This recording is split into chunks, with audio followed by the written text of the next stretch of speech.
नमस्कार मित्रों, आप सभी का स्वागत है एक बार फिर एक नए वीडियो में। पवित्र मक्का मदीना की काली सच्चाई जिसे हिंदुओं से छुपाया गया। आज के वीडियो में हम बताएंगे आपको मक्का मदीना में क्यों किसी सनातन धर्म के व्यक्ति को जाने पर मनाही है। तो दोस्तों, आप वीडियो को अंत तक अवश्य देखें और वीडियो अच्छी लगी हो तो एक लाइक और एक कमेंट अवश्य करें। नए मेहमान बनकर आए हैं तो चैनल को सब्सक्राइब अवश्य करें। दोस्तों, अगर आपने रामायण जरूर देखी होगी या सुनी होगी तो आप रावण की बहन शूर्पणखा के बारे में तो जरूर ही जानते होंगे। शूर्पणखा रामायण की वह किरदार थी जिसकी वजह से राम को रावण समेत सभी राक्षसों का वध करना पड़ा था। लेकिन दोस्तों, सभी राक्षसों का अंत होने के बावजूद शूर्पणखा बची हुई थी। हालांकि रावण की मौत के बाद शूर्पणखा का क्या हुआ था, इस बात का कोई रहस्य वाल्मीकि कृत रामायण में तो देखने को नहीं मिलता है। फिर भी कई इतिहासकारों का ये दावा है कि शूर्पणखा ने अपने भाई रावण की मौत के बाद इस्लाम धर्म की उत्पत्ति की और मक्का मदीना को बसाने वाली भी शूर्पणखा ही थी। कई इतिहासकारों के मुताबिक तो ये भी बताया जाता है कि आज दुनिया में मौजूद सभी मुसलमान शूर्पणखा के ही वंशज हैं। दोस्तों, भले ही यह सारी बातें आपको एक कहानी की तरह लग रही हो, लेकिन आज के इस वीडियो में हम आपके सामने शूर्पणखा के कुछ ऐसे रहस्य पर से पर्दा उठाने वाले हैं जिन्हें जानने के बाद आप भी दांतों तले उंगलियां दबा लेंगे। रामायण के अनुसार हमें ये बताया जाता है कि जब रावण ने माता सीता का अपहरण किया था तो भगवान श्री राम ने माता सीता को आज़ाद करने के लिए रावण समेत उसके पूरे वंश का नाश कर दिया था। लेकिन उन सभी राक्षसों में रावण का छोटा भाई विभीषण हमेशा धर्म के रास्ते पर ही चलता था और विभीषण ने इसी तरह धर्म का साथ देते हुए अपने भाई रावण के बजाय प्रभु श्री राम की शरण को चुना। उसके बाद जब प्रभु श्री राम ने रावण का वध करके माता सीता को आज़ाद कराया था तो उन्होंने लंका का सारा राजपाट और जिम्मेदारी विभीषण को सौंप दी थी। लेकिन उसके बाद शूर्पणखा कहाँ गई और आखिर उसका क्या हुआ था, इस बात का जिक्र हमें रामायण के किसी भी पन्ने पर नहीं मिलता है। दरअसल दोस्तों, जब शूर्पणखा भगवान श्री राम से आकर्षित होकर उनसे विवाह करने का प्रस्ताव लेकर आती है तो भगवान श्री राम शूर्पणखा से विवाह करने के लिए उसे साफ साफ मना कर देते हैं, क्योंकि भगवान राम माता सीता से विवाह कर चुके थे। उसके बाद भगवान राम अपने छोटे भाई लक्ष्मण जी की तरफ इशारा करते हुए शूर्पणखा से कहते हैं कि अगर आप चाहें तो मेरे छोटे भाई लक्ष्मण से विवाह करने के लिए पूछ सकती है। और जब शूर्पणखा लक्ष्मण जी के पास विवाह का प्रस्ताव लेकर जाती है, लक्ष्मण जी भी शूर्पणखा के इस प्रस्ताव को ठुकरा देते हैं। जिसके बाद शूर्पणखा भगवान श्री राम के पास जाकर माता सीता को बुरा भला कहने लगती है और भगवान राम को ये धमकी भी देती है कि अगर उन्होंने शूर्पणखा से विवाह नहीं किया तो वह माता सीता को मार देंगी। उसके बाद जैसे ही शूर्पणखा माता सीता को मारने के लिए आगे बढ़ती है, तभी लक्ष्मण जी माता सीता का बचाव करते हुए शूर्पणखा की नाक काट देते हैं। इसके बाद शूर्पणखा अपनी कटी हुई नाक लेकर भाई रावण के पास जाती है और उसे सारी बात बताती है तो रावण अपनी बहन के अपमान को सुनकर बेहद क्रोधित हो जाता है और माता सीता का अपहरण कर लेता है और फिर भगवान राम रावण को मृत्युदंड की सजा देते हैं। लेकिन दोस्तों, हमेशा से ही मानव के जहन में यह सवाल बना हुआ है कि इसके बाद शूर्पणखा ने क्या किया। कई इतिहासकारों के मुताबिक ये बताया जाता है कि शूर्पणखा खुद को दुनिया की सबसे सुंदर स्त्री मानती थी और जब लक्ष्मण जी ने माता सीता को बचाने के लिए उसकी नाक काट दी थी तो वह अपने चेहरे को देखकर बहुत ही शर्म महसूस करती थी और नाक कटने के बाद वह हमेशा अपने चेहरे को एक काले कपड़े से छुपा कर रखती थी। शूर्पणखा को जब ये पता चला था कि उसके सारे भाई प्रभु श्री राम के हाथों मारे जा चुके हैं तो दैत्यों के गुरु शुक्राचार्य के पास जाने का फैसला किया था और वह वहां जाकर उन्हीं के आश्रम में रहने लगी थी। शूर्पणखा और शुक्राचार्य दोनों ही राक्षसों के वंश को आगे बढ़ाना चाहते थे, जिसके लिए शुक्राचार्य ने भगवान शिव की कठोर तपस्या की।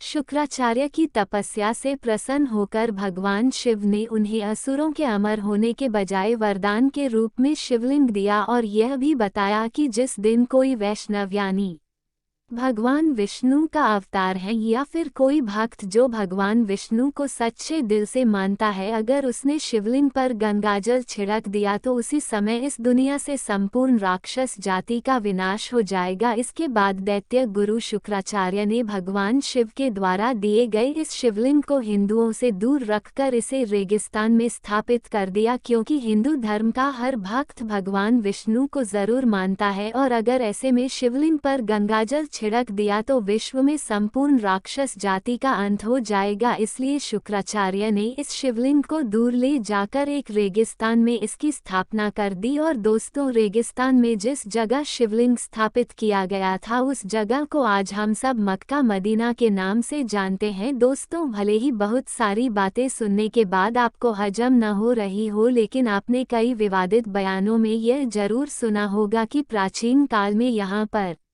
मक्की ईश्वर महादेव का एक मंदिर हुआ करता था। यहाँ भगवान शिव का एक शिवलिंग स्थापित था। दोस्तों, ये वही शिवलिंग है जिसे भगवान शिव ने गुरु शुक्राचार्य को दिया था और इस शिवलिंग को दैत्य गुरु शुक्राचार्य ने हिंदुओं से छुपाने के लिए भारत से दूर सऊदी अरब में मक्का में स्थापित कर दिया था।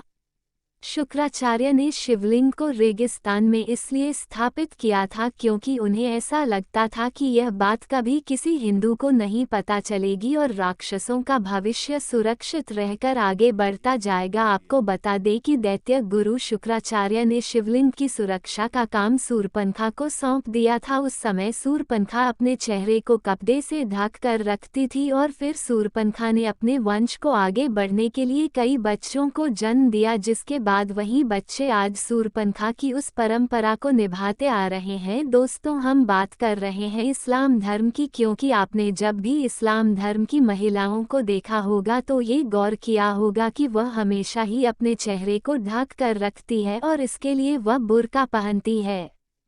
मुसलमान महिलाओं के कप्तानों में केवल उनकी आंख ही नजर आती है और जब नाक कटने के बाद सूर्पनखा अपने चेहरे को कपड़े से छुपाकर रखती थी तो उसकी भी सिर्फ आंखें ही नजर आती थी। मक्का मदीना के मक्के ईश्वर महादेव का जो शिवलिंग स्थापित किया गया था उसकी सुरक्षा के लिए सूर्पनखा ने वहीं पर रहना शुरू कर दिया था और मक्का मदीना आज दुनिया की एक ऐसी जगह बन चुकी है जहां पर हिंदुओं का जाना साफ तौर पर मना है। इसके अलावा तो बताया तो ये भी जाता है कि सऊदी अरब में जिस जगह पर मक्का मदीना मौजूद है उसके आसपास तक की सभी जगहों पर हिंदुओं को रहने की इजाजत बिल्कुल भी नहीं दी जाती है। मक्का मदीना में रहकर ही सूर्पनखा ने अपने वंश को आगे बढ़ाया और परंपराओं का भी निर्माण किया। इनमें से एक परंपरा थी बुर्का पहनने की और यह रिवाज सूर्पनखा के समय से ही चला रहा है।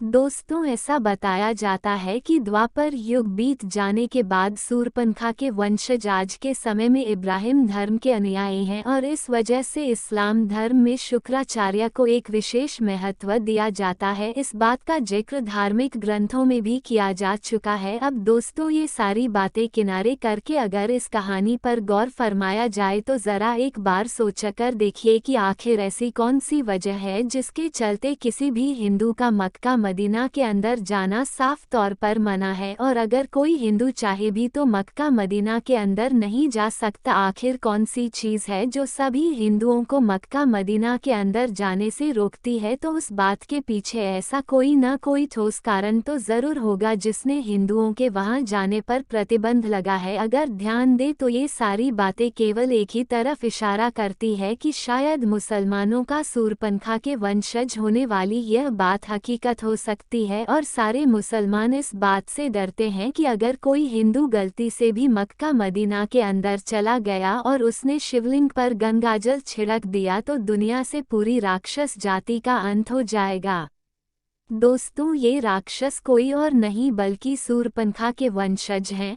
भले ही सारी बातें आपको हैरान कर रही हो, लेकिन शायद सच भी हो सकती है, क्योंकि इस दुनिया का सबसे पहला धर्म सनातन धर्म ही है, यानी कि दुनिया में मौजूद हर एक व्यक्ति सनातन धर्म से ज़रूर ताल्लुक़ रखता है और हमारे ईश्वर भी सनातन धर्म से ताल्लुक़ रखते थे। दोस्तों, ऐसा ही प्राचीन समय में भी हुआ करता था। कुछ लोग मिलकर अपने अलग अलग नियमों और परंपराओं को बनाया करते थे और धीरे धीरे इसी तरह यही चीज़ जातियों में तब्दील होती चली गई, जिससे आगे चलकर अनेकों धर्म की उत्पत्ति हुई। लेकिन इस्लाम धर्म की हकीकत बारे में आज भी कई सवाल उठाए जाते हैं। हिंदू को आखिर उन्हें मक्का मदीना के अंदर क्यों नहीं जाने दिया जाता है? दोस्तों, कमेंट करके बताइए कि आपको क्या लगता है, मक्का मदीना के बारे में कही जाने वाली यह सारी बातें क्या सच हो सकती है? क्या शूरपनखा ने मक्का मदीना को बसाया था या फिर यह सब एकमात्र कल्पना है? अपनी राय हमें कमेंट सेक्शन में जरूर बताएं।